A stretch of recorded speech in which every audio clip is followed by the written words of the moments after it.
with you for our special moment in time, the 1 hour that we dedicate to be intentional about our relationship, to be part of the 17, thumbs up everywhere, right? To be part of the 17%. What is the 17%? The 17% are the couple to make their marriages abundant. And with the help of God, they have been successful. Not because they're perfect, not because they don't experience problems and tribulations, no, but because they are unwilling to give up on each other. Imperfect people placing their marriage in the hands of a perfect God. All right? So if you are here right now, use this opportunity to share with your friends, share with your family, grab your papers, grab your pens. This is the time to take notes. Take notes. If you've been following us on our Instagram stories, you know that 88% of you are right now experiencing or have experienced or will experience what we are going to talk about in just a few minutes. And as I shared earlier today, there's Renee. As I shared earlier today, this is something that I'm most scared of in my marriage. And this is why, as I was getting ready to share with you this evening what God placed in my heart, it was really for me. It was God kind of showing me, Amanda, if you don't want to experience this, this is the cure. This is the remedy to make sure to prevent the roommate syndrome from taking place in your marriage and our marriage. So welcome those who are joining us. Jessica, I always tell Renee is I want to make sure that I surround myself with other like-minded individuals. And it's not that we don't have anything to learn from people that are different than us, because absolutely we do. Now, I don't care what color they are, what culture they are, what religion they are. I don't care about any of that. I just want them to have one thing. I want them to be willing to make their marriages abundant, because it is so awesome to surround ourselves with people, with husbands who are saying, how can we better love our wives? With wives who are saying, how can we better help our husbands? And when we come together, this family is incredible. It's incredible. And so here we go. Before by Pastor David Ashrick, he is my absolute favorite pastor. I love him. And one of his sermons, he shared this. He says, imagine that you and I, and this isn't my own words, okay? I'm sure you can probably tell it better than I can. And so he says, imagine that you and I, we are going whitewater rafting. And there we are. I don't know if you've ever been whitewater rafting. Renee and I, did we do it in Tennessee? Is that going to be some pretty big, not waves, rapids, right? Some pretty big rapids. And so we got our gear on and our life jackets, and we were learning how we were going to paddle and go through the movements. And we knew that we needed to work as a team in that raft. And whenever the guide told us to go left, we had to go left, and move our body weight to the right, we had to go right, because we needed to make sure that we went through specific rocks and specific sort of falls and drops and turns. And so we were committed that we were going to be a team on this thing. And so imagine that you and I are doing just that. We've just gotten the cues. We've gotten our tools in hand, our helmets. The sky is as blue as we've ever seen it. The birds are chirping. You know, we're feeling just the splashes of the water in the air in our face, and it's perfect day, it's perfect weather. And so as we're coming closer, I start to yell, hey guys, do you see that? And just there in the horizon, just past the rock that's to our left, we see someone, and they're flaring their arms up and down. They're saying, help, help, someone help me, right? They're screaming, and they're going under the water, and they're gurgling water now. They're spitting, they're kicking, they're flaring their arms all over the place. And so what do? We start to paddle faster, right? So this is scenario A, okay? Keep this in mind. Scenario A is we are going down the river, and we see someone who is drowning, who is asking for help, who is asking for rescue. Option A. Now, replay the event. We're going to go back now. Same story, same scenario. Beautiful skies, just blue. And we're going down the river again. But this time, this is option B, this time we don't see someone struggling and flaring at them on the side of the raft. You know, everyone's a little nervous. No one really wants to look. But sure enough, we look over and we see a body that is already floating, that is already purple, that is already dead.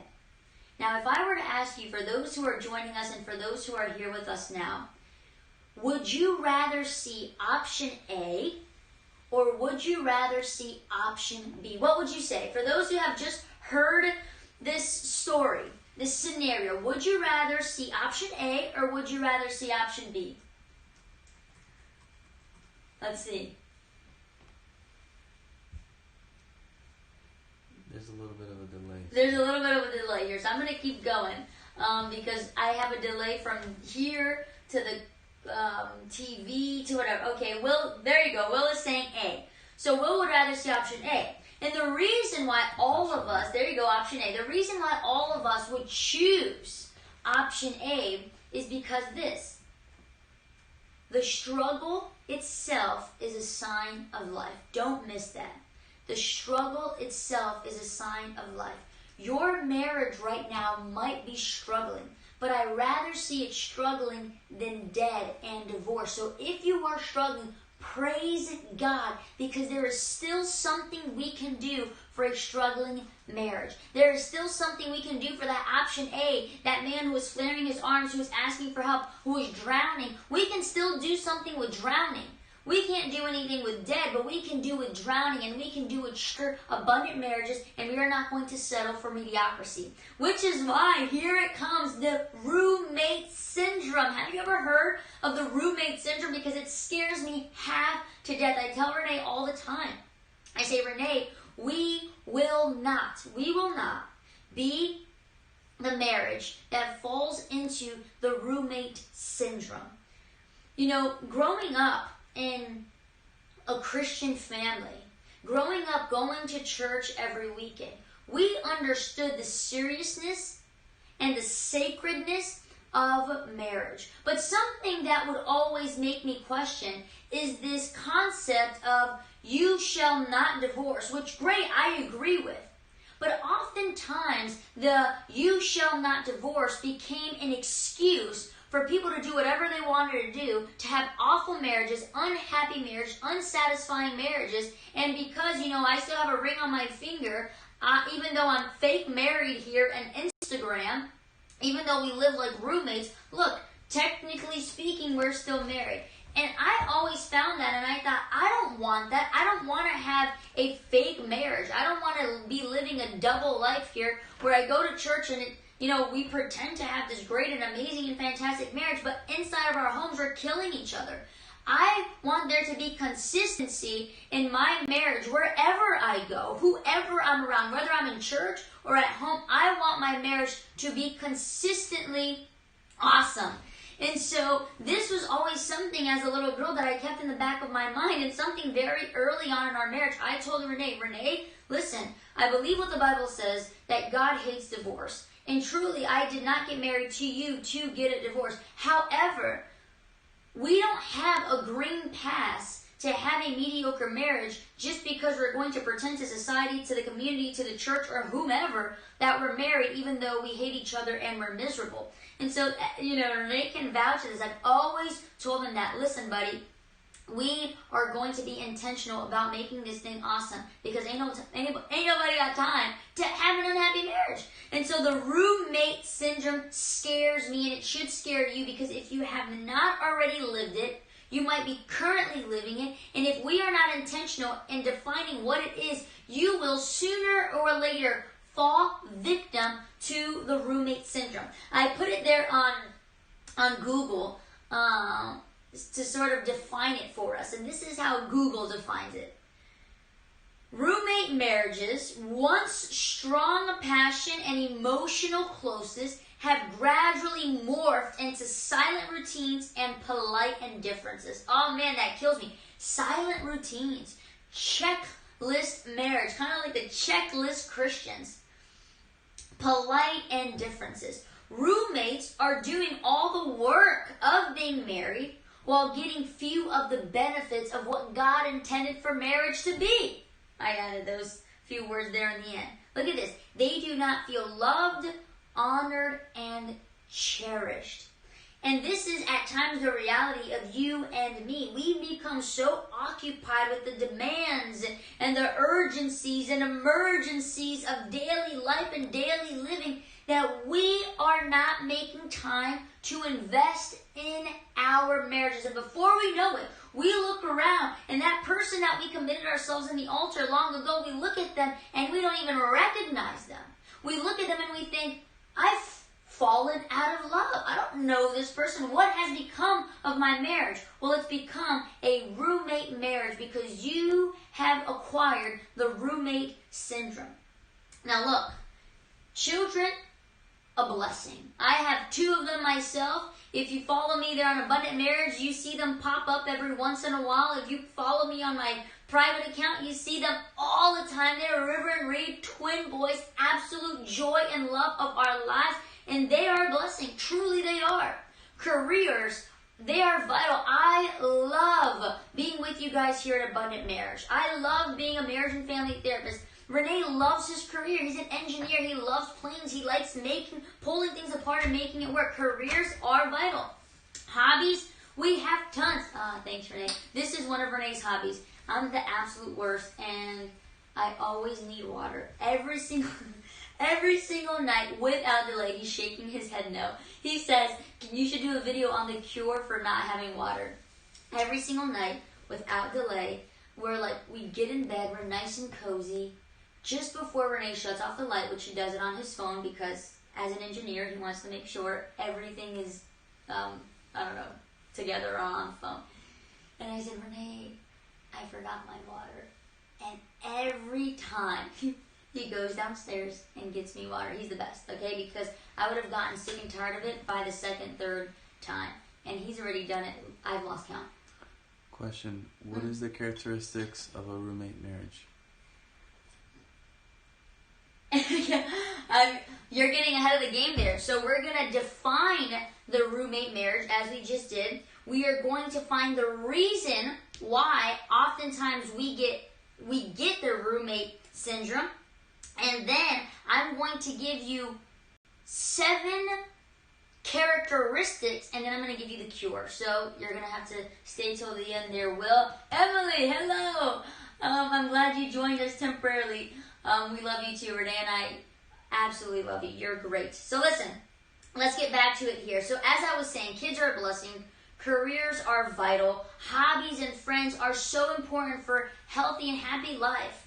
However, we cannot focus on these good things at the expense of our marriage. We cannot focus on these good things to the deterioration of our marriages and allow for our marriages to become mediocre, mundane, and at times even burdensome. And so, all right, here we go. Get your papers, your pens. You're going to want to write this down because I want to prevent, if I can prevent one of you from getting the roommate syndrome, oh man, I'd be so happy. If I can prevent my marriage from getting into the roommate syndrome, it would be amazing because as I shared with you this morning, I am scared to death about the roommate syndrome. So what are the reasons? What are the reasons why couples acquire the roommate syndrome? There's 5. There can be more, okay? And maybe I don't mention one here that you want to mention. And so start to think, why do you think people become roommates in their marriages? Why do you think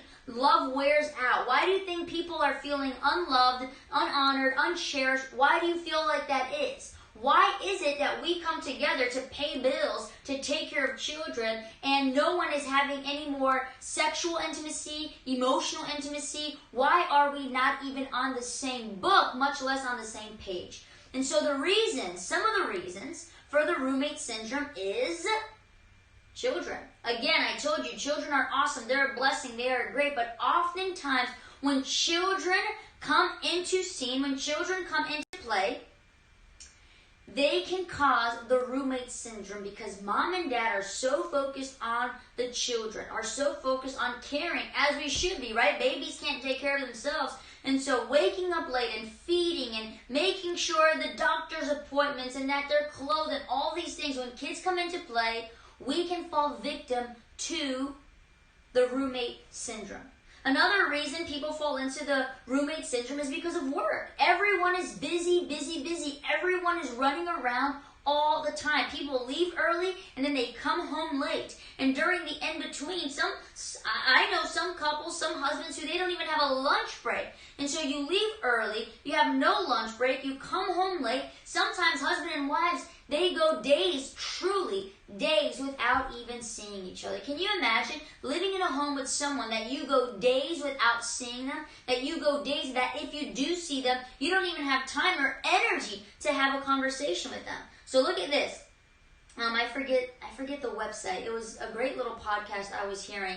And this question was posed: why do you believe people acquire the roommate syndrome? And so people are answering all types of things, right? So kids, work, and another one of the top answers there was having a baby. Isn't that interesting? So kids, look at this, work and having a baby. Why? New transitions in life acquire and require a lot of your energy and focus. So no matter how old your kids are, they will require a lot of your time and energy, as I have been saying. And so different ages for different things. There was a couple saying that they experienced the roommate syndrome when their kids were 5, others when their kids were 12, or teenage years, which is such a hard time. Because hormones are changing and prefrontal cortex is still being developed. So different age groups, different age ranges will require different attentions, which can be a reason for the roommate syndrome. And having a baby, of course. You know, Renee and I, when River and Reed were born, we saw that we needed to be intentional about the time we would spend with each other. Why? Because not only did we have one, we had 2 babies, right? The same age, who needed our attention, especially because River and Reed, they were born at 30 weeks, so we spent the first month of their lives in the NICU. And Renee would work, and I would have to stay there and cater to them and help them, and everything was River and Reed, River and Reed. Every single thing we did, every thought we had, every conversation we had was, what can we do to make sure River and Reed have the best chance to survive the NICU? And so it would make sense that the roommate syndrome could be acquired during these big life transitions. Having a baby being one of them. Number 4, busyness. Busyness. Now, I want you to pay close attention, because the thing with busyness is that not all busyness is bad busyness. I can tell you for myself that if you've been with us here often, you've heard me share that whatever you worship, look at what I'm saying, whatever you worship will rule over you. So if you worship drugs, it'll be drugs. Women, porn, your job, accolades, whatever you worship will rule over you. Press pause in your mind right now. Write this question down and take it with you this week and ask yourself, what do I worship? And you will see that whatever it is that you are worshiping, you are making decisions based on those things. Well, for me, because I've already reflected on this question, I worship busyness. I'm not proud of it. I'm working on it and still working on it, and will need to work on it maybe for the rest of my life, because as an extrovert sanguine, I am a mess, okay? And so, busyness. And here's the thing. I am not busy with trivial matters. I am not busy with unimportant things, which is why it makes it even harder. I am busy with Abundant Marriage. I am busy with River and Reed. I am busy with our nonprofit, I Believe Ministries. However, I can't be so busy that I do not have time to pay attention to feed the marriage that I have with Renee. I'm busy with preaching every week, and I am busy with my clients. I am busy with really good things. However, oftentimes, if I don't catch it myself, Renee needs to say, hey, press the brakes. Because if it were up to me, I would preach every weekend. If it was up to me, I would do lives every single day. However, I know that I need to prioritize my marriage, because what is the point of coming here and doing Abundant Marriage if my marriage isn't abundant? And so busyness, be very careful with what you are being busy with. You know how many times I have lost count.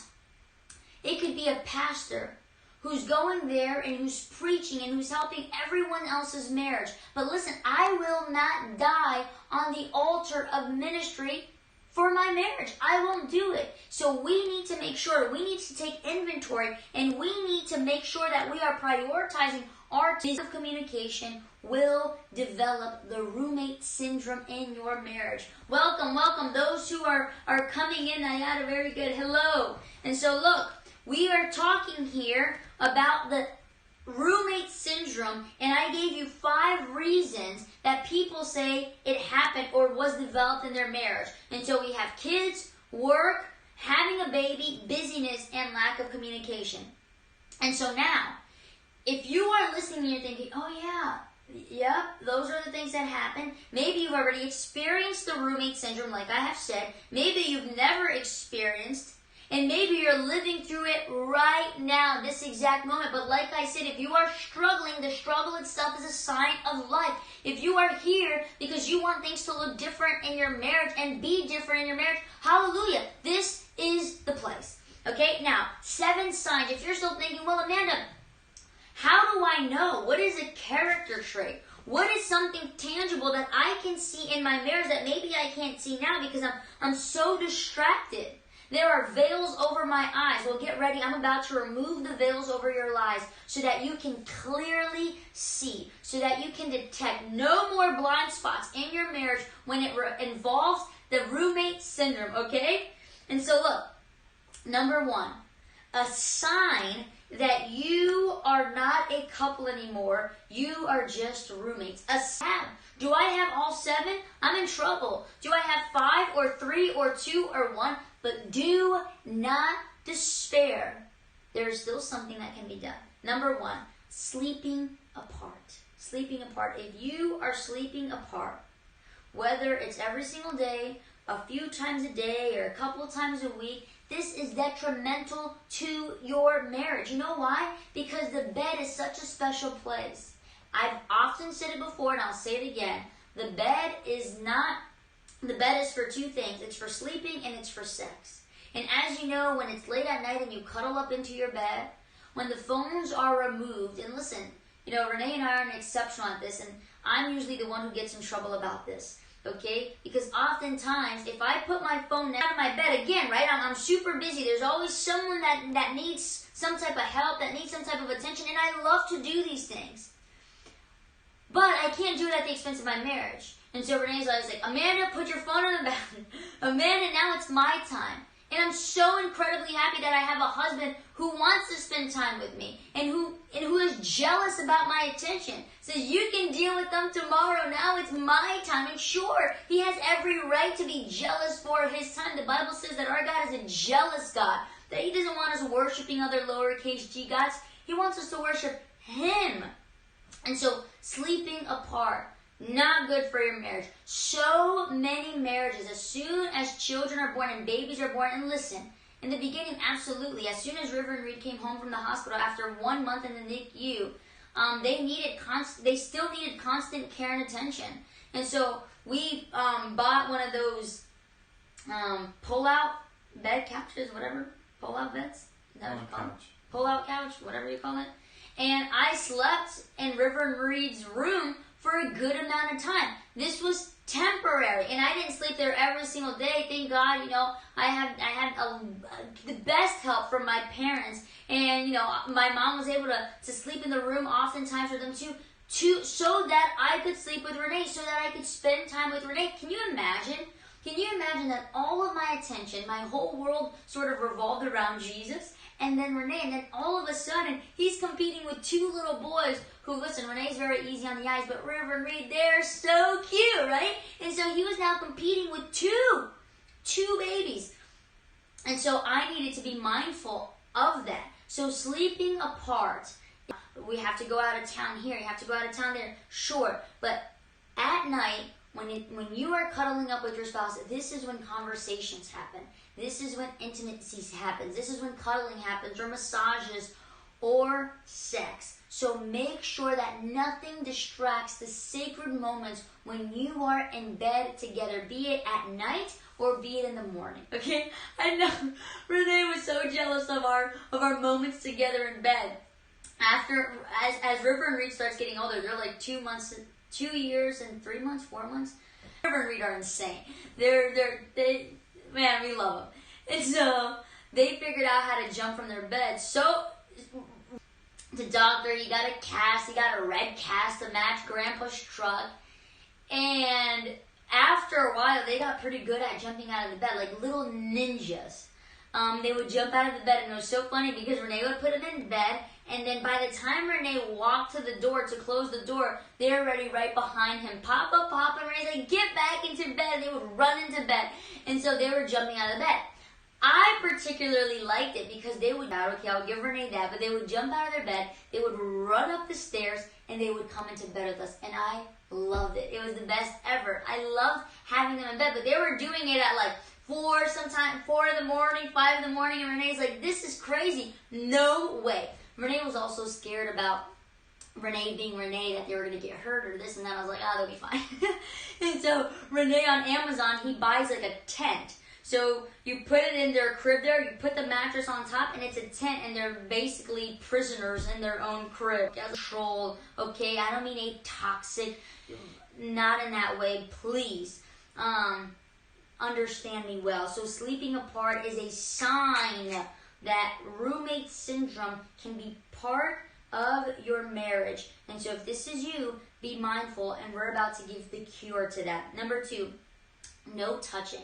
No touching is another sign that you are simply being roommates and not a couple. That you are not romantically, making sure that you're in a place where you're romantically into each other, affectionate with one another. Now, I know for some, it's more difficult than others, closed doors. But I love it when he comes to love languages. Physical touch, and I just grab his arm. It's so important. And now ask yourself this question.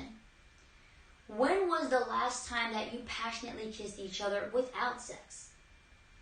Think about it. Stop right now and think about it. Now, you might be hearing schedule has come between Renee and I's moment together, right? So, no touching. Make sure you are holding hands. Make sure you're hugging each other. Make sure when people leave the house and come back into the house that you take time to say your goodbye to your children. These are the things your children need to see. It's important for their development, and it's important for our relationship.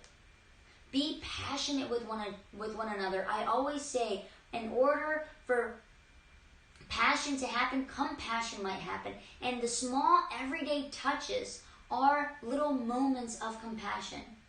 And make sure you're making that a whole, oh man, Renee would say, we would make out till we had no more saliva in our mouth. And truly, that's what happens.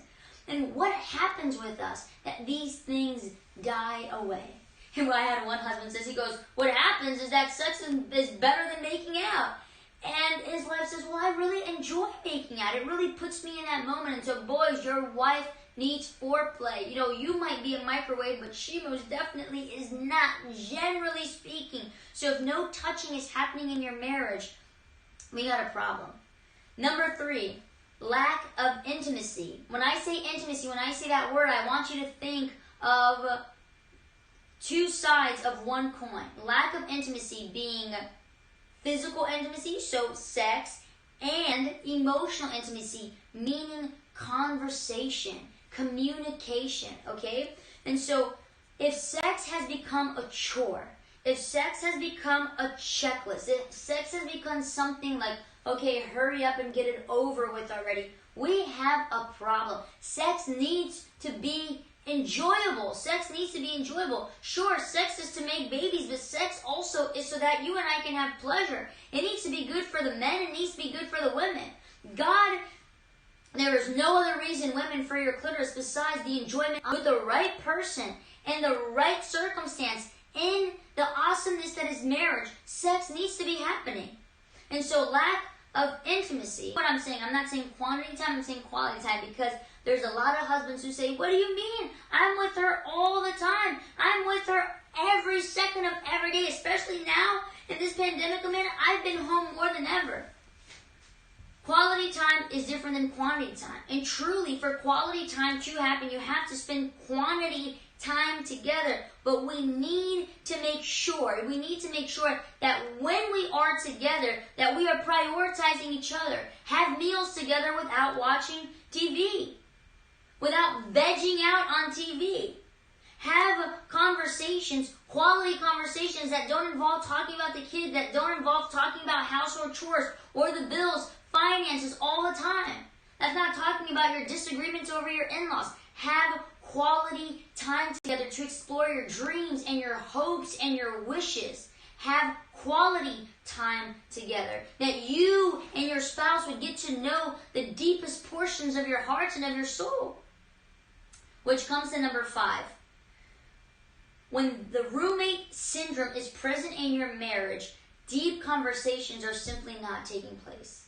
By deep conversations, I mean intimate conversations, soul conversations, not the superficial discussions. If you are avoiding discussing things that are important to you, if you are avoiding discussing things, hard things that happened in your work or in your past or the things that you are dealing and struggling with, you might be experiencing the roommate syndrome.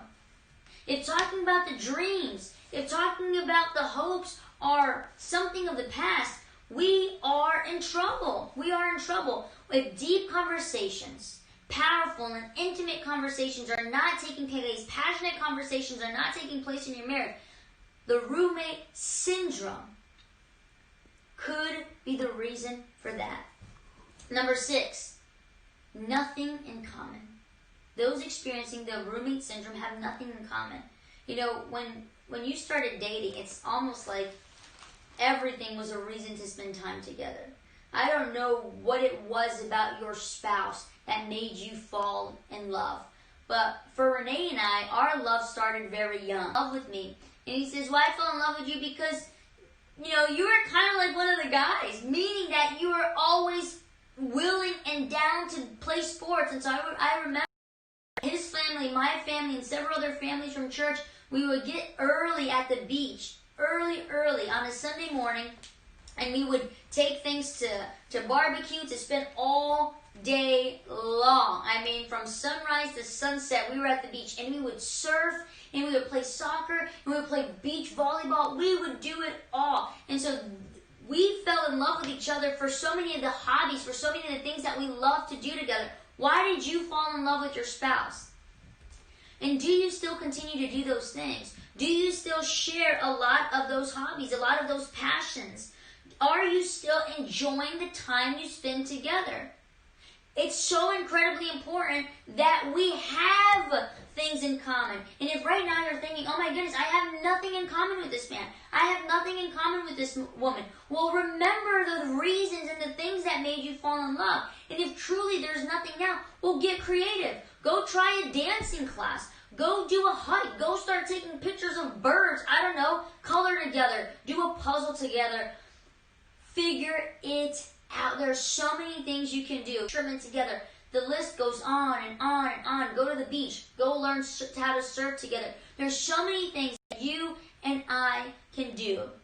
If you have nothing in common, find something that you will enjoy doing together. Because if you truly have nothing in common, nor do you do anything about that, the roommate syndrome will start to creep into your marriage. And so look, we've mentioned 6. I'm going to repeat them real quick. Number 1, sleeping apart is a problem.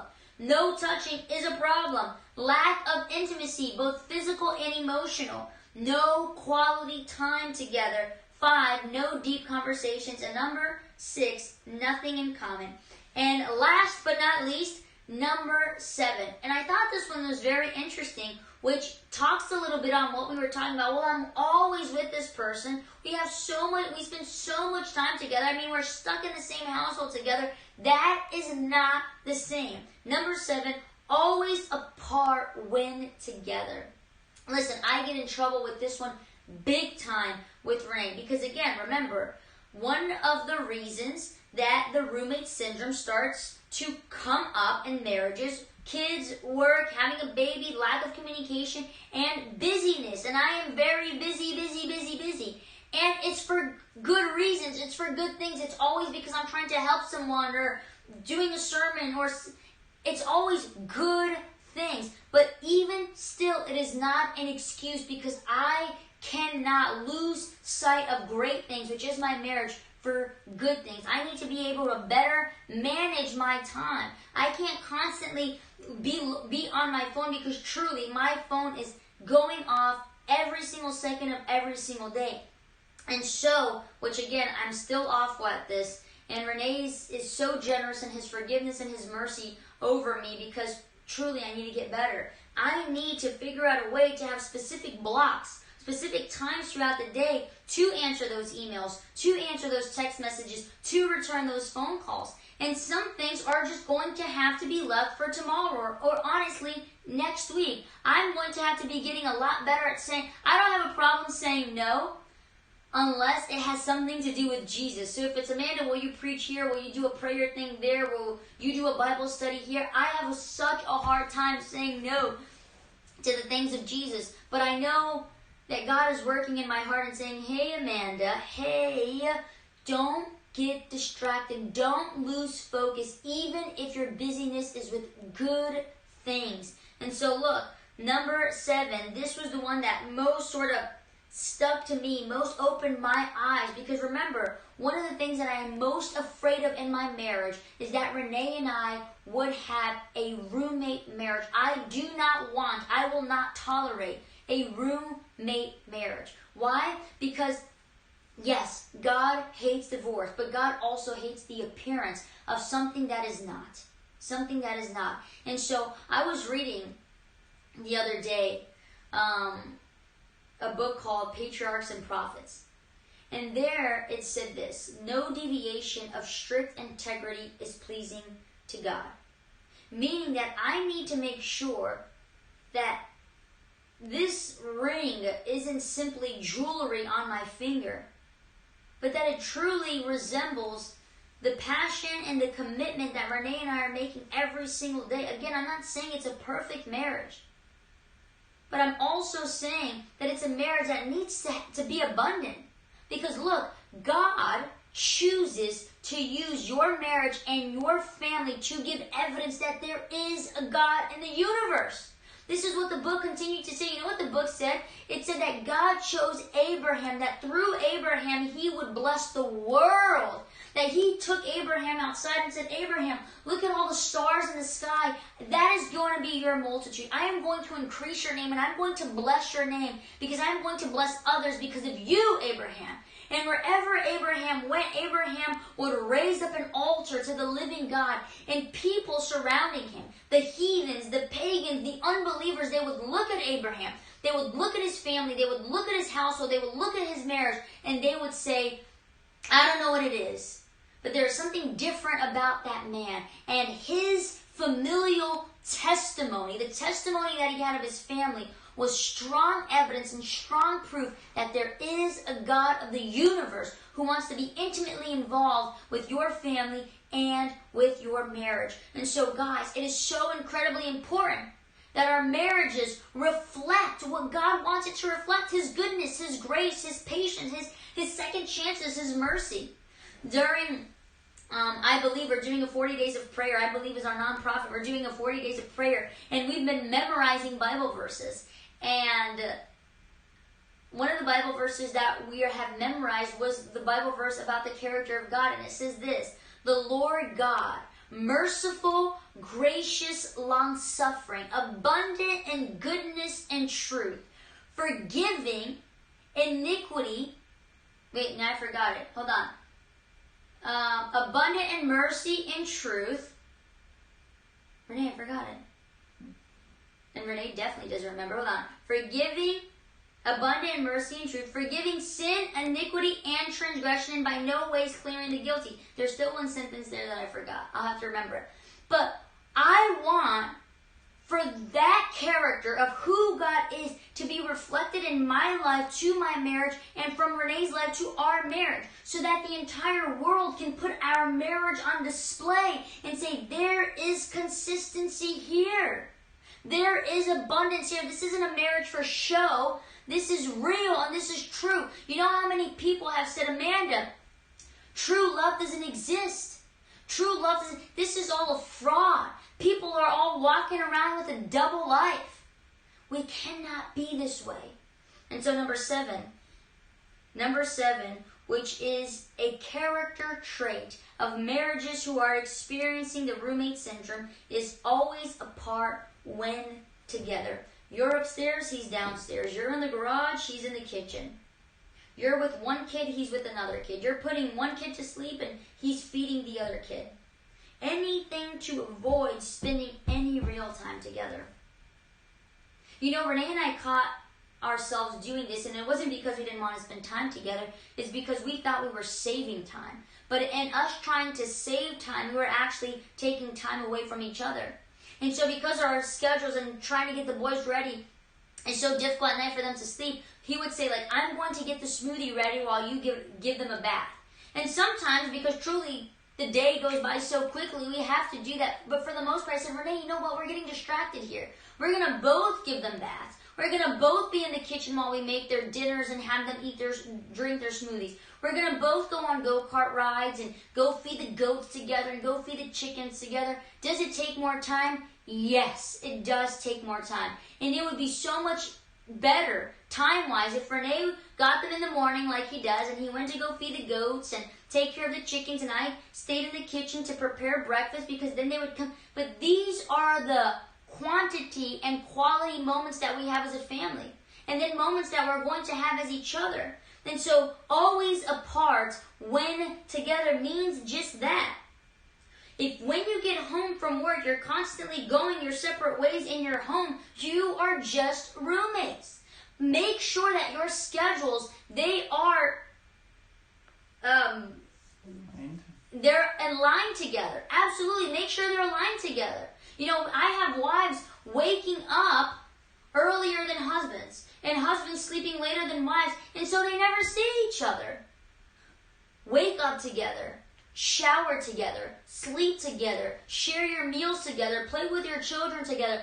Every time you can and every chance you get, be together. And when you are together, be present. As I said, I am the worst at this because phones are buzzing and things are going off, and I try to answer. I need to do better at this. So when I'm with River and Reed, I need to be with River and Reed. When I'm with Renee, I need to be Renee, because always apart when together is a characteristic, is a trait of couples who are experiencing the roommate syndrome.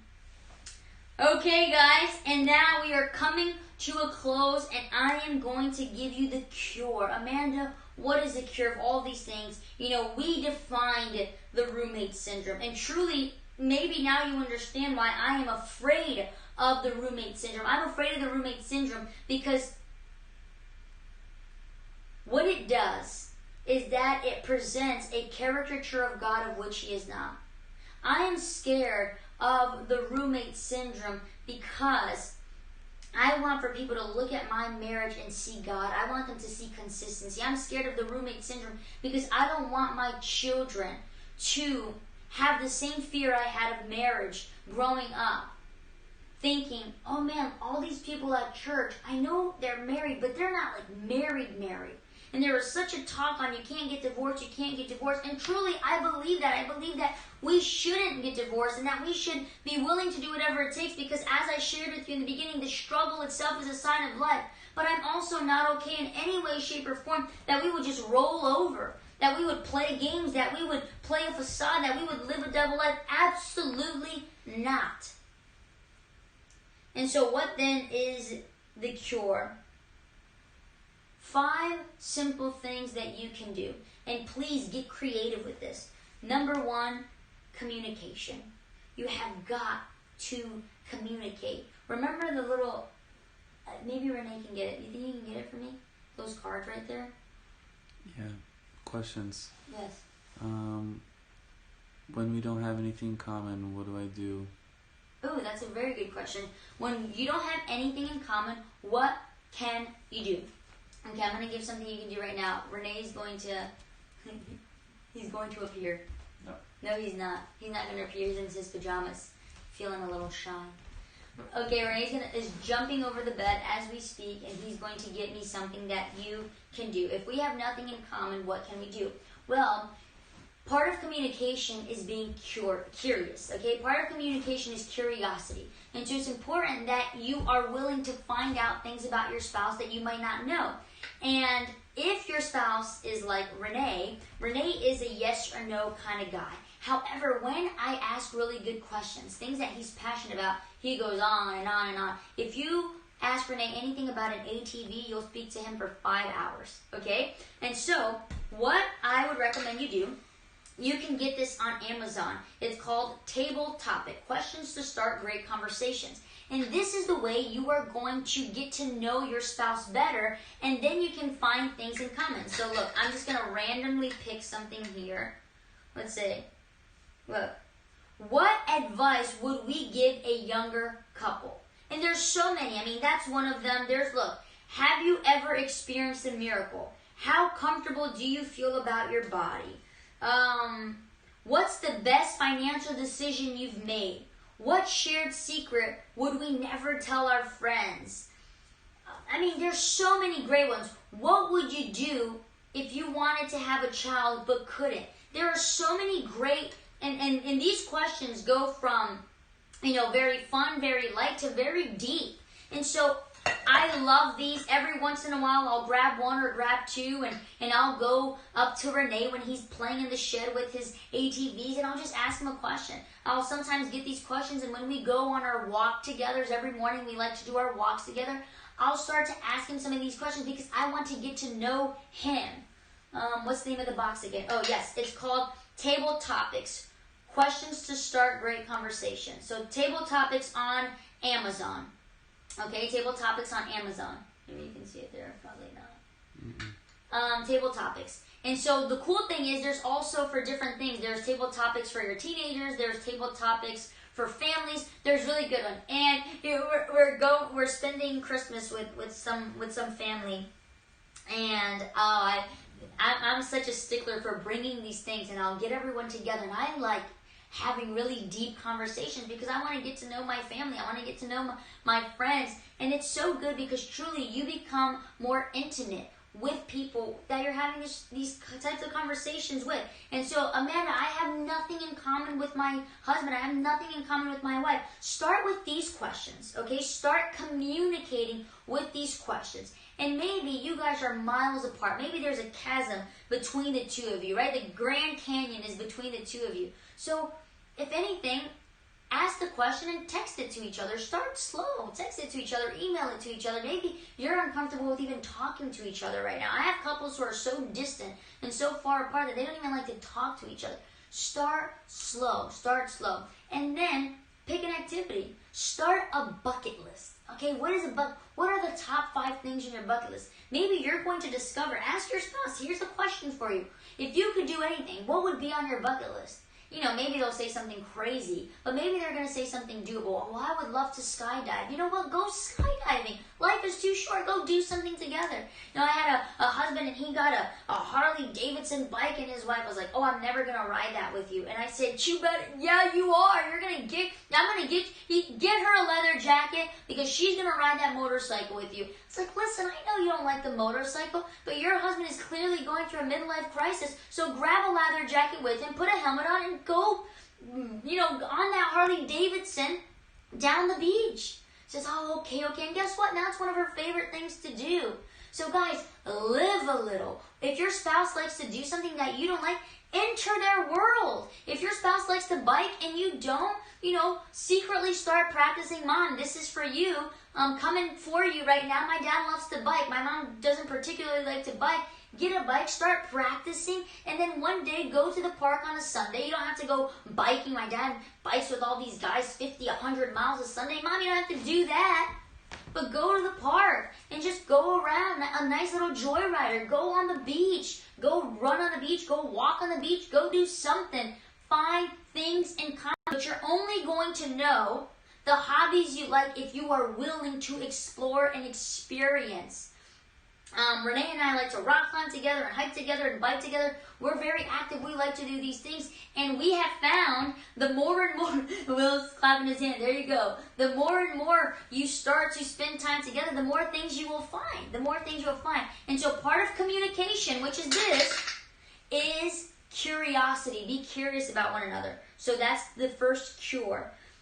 The second one, touch. Touch each other. Touch each other all the time. Stick your hand out. Hold hands. Give each other hugs. Give each other a kiss. Make sure you are touching each other because it's going to release oxytocin. It's going to release all these feel-good hormones in your body.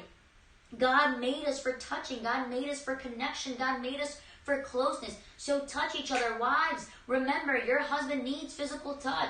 Does he want sex? Sure, all the time if he can have it. But if you're obviously not going to be having sex 24 hours, right, in the day. And so when you're in the car with each other, reach out your hand and grab his forearm. When he's in the circle with his friends, come from behind and hug him. Give him a kiss on the cheek. Find ways to touch each other several times a day. Okay, that's number 2. Number 3, time. Spend time together. Separate quantity and quality time. Time is so important. I know your day is busy, busy, busy. Remember what we said? One of the reasons for roommate syndrome is busyness. And so if you have, Renee always says, he looks at my whiteboard and it's filled with all these things that I have to do with clients, and I have to call this person back, and I have to do this sermon, and he goes, can you fit me into your time? Can you fit me into your schedule? And truly, sometimes that's what I have to do. I put Renee right there. This is going to be time for him. And, write his name on the calendar across. And say it jokingly. Say it with humor. Say it with kindness and compassion. Not, you never give any time. No. And spend time. Separate time for one another. The 4th one here, which comes nicely into time and honest communication, is attention. Give one another the attention you deserve. Again, shut the TVs off, shut the cell phones off, go on a walk, find something to do together in nature, and give each other the attention that your marriage deserves. Give each other the attention your marriage deserves. And you are going to see the world of a difference, because when we are talking to someone and they're looking down at their phones or they're zoned out, clearly the message you're receiving is you are not important. You are not more important than whatever's going on here. And so let's make sure that number 7 doesn't happen. Always apart when together. I don't always want to be apart when I'm together. And I don't want to have a false illusion that just because my body is in the same room as Renee, it does not mean we're connected. My body can be in the same room as him, and I can be miles and miles apart. And so I don't want just my body to be present with Renee. I want my heart and my mind to be present with Renee. And finally, the cure for roommate syndrome, sex. There was this challenge I read, and I'm so very cautious about saying this challenge out loud in front of Renee. He's given me 4 minutes. But there was this couple, and they were really struggling with the roommate syndrome. And can you believe that they made a challenge in that? Lord have mercy. Renee's looking at me. Can you imagine that sex every single day for 60 days? I'm going to talk to you guys more about this week. If you are not following us on the social medias, Instagram, Facebook, everywhere, follow us this week on our stories. We're going to talk about this craziness of 60 days of sex every single. I started to sweat. I said, is it possible? Is it humanly possible every single day with the craziness and the busyness and the kids and the distraction? Wow. And so we'll talk more about it this week. Thank you guys for joining us. Thank you for communicating and sending your emojis and sending your questions. I love it. Again, go get these questions and an abundant marriage to all of us. I'll see you next week, Thursday at 8 p.m.